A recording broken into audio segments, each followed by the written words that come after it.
எது எப்படியோப்பா, ஆனா இந்த சீசன் வேற லெவலா இருக்க போகுது அப்படின்னு மட்டும் நல்லாவே தெரியுது. ஆமாங்க, குக்கு வித் கோமாளிய பத்தி தான் சொல்றேன். இதுல யார் போட்டியாளரா வரப்போறா, கோமாளியா வரப்போறா, இந்த ஜட்ஜ் எல்லாம் யாரு அப்படிங்கிற கேள்விக்குறி எல்லாமே இப்போ உடைச்சு தள்ளிட்டாங்க. அத பத்தி இந்த வீடியோல நம்ம இப்போ முழுமையா பார்க்கலாம். விஜய் டிவில ஒரு ரியாலிட்டி ஷோ அப்படின்னா சூப்பர் சிங்கர். அதுக்கு அடுத்து ரசிகர்கள் எல்லாருமே ரொம்பவே இன்ட்ரெஸ்ட் எடுத்து பார்த்த ஷோ தான் குக்கு வித் கோமாளி. இன்னை வரைக்கும் 4 சீசன் சூப்பராவே முடிஞ்சிச்சு. இப்போ 4th சீசன்ல அடி எடுத்து வைக்கிறோம். நிறைய சர்ச்சைகளும் இந்த இடத்துல வந்து கிளம்பினதெல்லாம் நமக்கு தெரியும். இப்பதான் நேத்திக்கு வந்து இந்த சீசன் 5ஓட ப்ரோமோ வெளியிட்டிருக்காங்க. அடடே இவங்களா சர்ச்சை அப்படிங்கிற மாதிரி நிறைய விஷயங்கள் வெளிப்படையா தெரிஞ்சிருச்சு. என்ன ஒரு சர்ச்சைக்குரிய விஷயங்கள் அப்படின்னு கேட்டா, நம்ம எல்லாருமே திடீர்னு பார்க்கும் பொழுது இணையதளத்துல வந்து செஃப் தாமு, செஃப் வெங்கடேஷ் 2 பேருமே ஒரு வீடியோ வெளியிட்டு இனிமே குக்கு வித் கோமாளில நாங்க வரமாட்டோம், சோ இனிமே முடிஞ்சிருச்சு, நாங்க வந்து இதை விட்டு விலக போறோம் அப்படின்னு சொல்லி போட்டிருந்தாங்க. நாங்க ஒரு புது ஷோ பண்ண போறோம்னு சொல்லியிருந்தாங்க. திடீர்னு பார்த்தா செஃப் தாமு மட்டும் அவங்களோட வீடியோவை டெலீட் பண்ணிட்டாங்க. இதை பார்த்தா வெங்கடேஷ் அவர்கள், நீங்க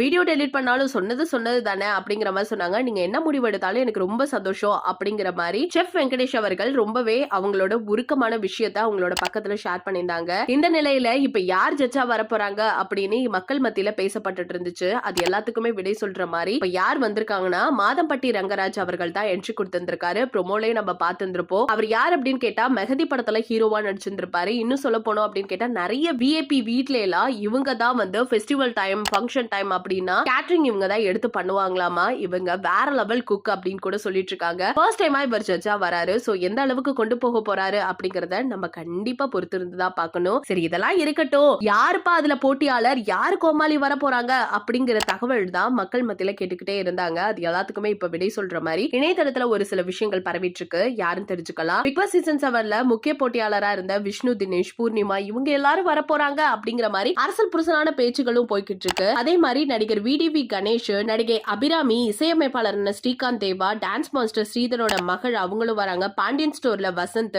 இந்த சீசன்ல இருக்காங்களா அவங்க, அதே மாதிரியே பாண்டியன் ஸ்டோர்ல ஹேமா இருக்காங்களா அவங்க, தம்பி ராமையாவோட மகன் இருக்காருல உமாமதி ராமையா அவரும் வராராமா. சோ இவங்க எல்லாருமே போட்டியாளர் அப்படிங்கிற மாதிரி நிறைய தகவல்கள் இணையதளத்துல சொல்லப்பட்டு வருது. ஆனா அபிஷியலா யாருன்னு தெரியல. இவங்களா இருக்கட்டும், கோமாளிகள்லாம் யாருப்பா அப்படின்னு கேட்டா, நம்ம லிஸ்ட்ல இருக்க குரஷி, புகழ், சுனிதா, ஜிபி முத்து இவங்க எல்லாம் வரது ரொம்ப காமன் தெரிஞ்சிருச்சு. ஆனா பழைய கோமாளிகளும் வரதுக்கான வாய்ப்பு இருக்காமா. ஆனா ஒரு பக்கம் என்ன பேசுறாங்க அப்படின்னு கேட்டா, புகழ் வரது ஓகே நாங்க ஒத்துக்கிறோம், பட் வேற யாரெல்லாம் வருவாங்க, பாலா வருவாரா அப்படின்னு ரசிகர்கள் கேட்கையில, இல்ல பாலா வரமாட்டாரு அப்படிங்கிற மாதிரி அபிஷியலா சொல்லிட்டாங்க. ஆனா பழைய கோமாளி வரதுக்கு வாய்ப்பும் இருக்கு, புதிய கோமாளி நிறைய பேர் வந்து உள்ள இறங்குறதுக்கான வாய்ப்பு இருக்குன்னு சொல்லிருக்காங்க. சோ இது எல்லாமே நம்ம அபிஷியலா வந்தா மட்டும் தான் தெரியும். சோ வெயிட் பண்ணி பார்க்கலாம் யாரெல்லாம் வந்தா எப்பெல்லாம் இருக்கும். இந்த போட்டியாளர்களுக்கெல்லாம் இதெல்லாம் சூப்பரா இருக்கும். இந்த போட்டியாளர்களுக்கு இந்த கோமாளி இருந்தா நல்லா இருக்கும் அப்படிங்கிற மாதிரி உங்களோட கருத்துக்களை மறக்காம நம்ம கமெண்ட் செக்ஷன்ல ஷேர் பண்ணிக்கோங்க. இது போல பல அப்டேட்ஸ் தெரிஞ்சுக்க நம்ம சேனலை சப்ஸ்கிரைப் பண்ணி வச்சுக்கோங்க.